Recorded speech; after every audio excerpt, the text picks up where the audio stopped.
मध्य प्रदेश में चौथे चरण की वोटिंग होना है और लोकसभा चुनाव में मध्य प्रदेश के चौथे चरण में जो सीटें हैं वो सभी मालवा निमाड़ इलाके से आती हैं। ये वो सीटें हैं जिनमें 2019 में बीजेपी का कब्जा रहा है। अब इनमें से कुछ सीटें ऐसी हैं जिसमें इस समय मतलब कि लोकसभा चुनाव 2024 में कांटे की टक्कर दिखाई दे रही है, जिसमें खास तौर पर रतलाम झाबुआ सीट की बात करें तो इस सीट पर कांटे की टक्कर दिखाई दे रही है। झाबुआ सीट पर कांग्रेस ने अपने कद्दावर नेता कांतिलाल भूरिया को उतारा है। कांतिलाल भूरिया केंद्रीय मंत्री रह चुके हैं, मध्य प्रदेश कांग्रेस के अध्यक्ष रह चुके हैं और अगर कहें तो झाबुआ, रतलाम, अलीराजपुर उस इलाके के लिए एक बड़ा जाना पहचाना सा नाम है और एक बड़ा जाना पहचाना चेहरा है। कई सालों से वो वहीं उसी क्षेत्र से राजनीति कर रहे हैं। साथ ही उनके बेटे विक्रांत भूरिया वहाँ से इस वक्त झाबुआ से विधायक भी हैं। और अगर बीजेपी की बात करें तो बीजेपी ने अनीता नागर को मैदान में उतारा है। अनीता नागर भी एक बड़े राजनीतिक परिवार से आती हैं। उनके पति नागर सिंह चौहान मध्य प्रदेश सरकार में मंत्री हैं। तो इसी वजह से अगर दोनों ही परिवारों की राजनीतिक हैसियत की, दोनों ही उम्मीदवारों के परिवार की राजनीतिक हैसियत देखें, उनकी खुद की राजनीतिक हैसियत देखें तो कहा जा सकता है कि मुकाबला कांटे का है। लोकसभा चुनाव के तमाम सारे मुद्दों के साथ साथ झाबुआ सीट पर जो एक खास और अलग बात है वो ये है कि यहाँ एक स्थानीय मुद्दा भी चल रहा है और वो मुद्दा है असली आदिवासी का, कि असली आदिवासी कौन।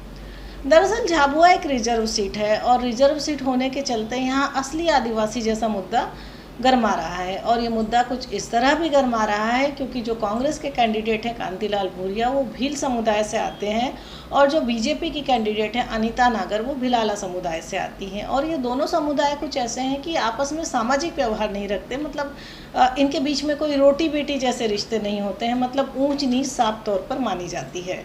रतलाम झाबुआ सीट पर जो शहरी वोट है, जो रतलाम शहर और उसके आसपास का वोट है, वो तो पूरी तरह से बीजेपी का डेडिकेटेड वोट माना जाता है। तो शहरी वोट बीजेपी के लिए डेडिकेटेड है और जो लड़ाई है या कह सकते हैं कि किसके खाते में ज़्यादा वोट आएंगे, वो लड़ाई ग्रामीण वोटों को लेकर है, या कह सकते हैं कि वो झाबुआ, अलीराजपुर, जोबट इस इलाके से जो वोट पड़ेंगे उनको लेकर होनी है। और दोनों ही उम्मीदवार इसी ग्रामीण वोट को भील और भिलाला में बांटने की कोशिश कर रहे हैं। ऐसे में जो भील वोट का प्रतिशत है वो इस लोकसभा सीट पर कई गुना ज़्यादा है तुलना में भिलाला वोट की, या कह सकते हैं क्रिश्चियंस वोट की, या फिर किसी और वोट के तुलना में कई गुना ज़्यादा है। और ये वोट परसेंटेज तकरीबन 70% तक माना जाता है। तो ऐसे में शहरी वोट तो बीजेपी का डेडिकेटेड वोट है। अब इस पर डिपेंड करता है कि ग्रामीण वोट होता है जो वो किस तरह से बटेगा। क्या वो कांग्रेस के लिए डेडिकेटेड वोट रहेगा क्योंकि कांग्रेस के कैंडिडेट कांतिलाल भूरिया हैं और वो उसी समुदाय से आते हैं, या वो वोट बटकर बीजेपी और कांग्रेस दोनों में जाएगा। और यही कारण है कि वोट किस तरह से बटेगा यही तय करेगा कि जीत किसकी होगी। इसीलिए इस सीट पर कांटे की टक्कर है।